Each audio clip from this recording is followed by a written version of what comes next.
السلام عليكم ورحمة الله وبركاته.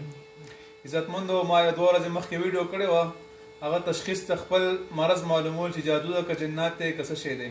هغه ویډیو ما سینډ کړې وه مخکې، نن درته هغه ویډیو هغې تاسو ته علاج به ښایم چې د جادو څه علاج دی، د جناتو څه علاج دی او د بیمارۍ څه علاج دی. تاسو هغه انشاءالله علاج ښایم.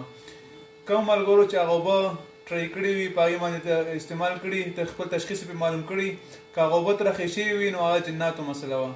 نو د جناتو دپاره پکار دا ده چې هغې دپاره سړی سهار او ماښام 21 پیره آیت الکرسي شروع کړي. آیت الکرسي دی روزانه 21 پیره وایي، په دې د اوبه دموي هغه اوبه دسکي.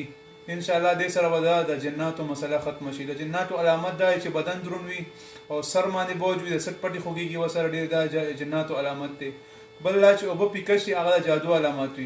هغه طریقه مو ښولې وه. نو جادو علامات دپاره د جادو علامت دی چې بدن کې ستنې غونته والی کېږي، زړه خفه وي، سترګو نه اوښکې ځي بعضې ټایم، او سر باندې بوج وي او هر ټایم تنګ وي، بدن یې تنګ وي. دا جادو علامت دی. جادو دپاره سهار او ماښام هغې دپاره د 21 پیره د قل اعوذ برب الناس او قل اعوذ برب الناس، دغه قل اعوذ برب الفلق او قل اعوذ برب الناس، دغه وظیفه د 21 پیره کې همدغه رنګه په اوبو د دموي هغه اوبه دې بیا څکي. درېیمه دا چې کوم وظیفه ما ښودلې وه چې هغه اوبه پې سړی وڅکي او اوبه خوږې شي، نو هغه محبت تعویضونه شوي په ده باندې. نو هغې د خلاصۍ دپاره چې کوم ده د سحر لمونځ نه پس 41 پیره صورت فاتحه ویلي، په هغې اوبه دمول هغه اوبه دې څکي. ورځ کې صرف 41 پیره صورت فاتحه وایي، په هغې د اوبه دموي هغه اوبه دې بیا څکي. درېیمه دا چې کوم جادو هم نه وي، جنات هم نه وي او د محبت دپاره تعویضونه هم نه وي، سره بیماري وي، هر ټایم سړی خراب بېسور وي، بدن مطلب تکلیف کله یو بیماری کله بله بیماری، هغې دپاره دا وظیفه شروع کړي.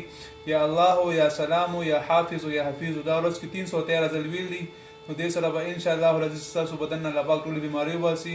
الله تعالی زموږ ستاسو حامي او ناصر وګرځي. دا ویډیو مخکې ملګرو سره شیر کړئ.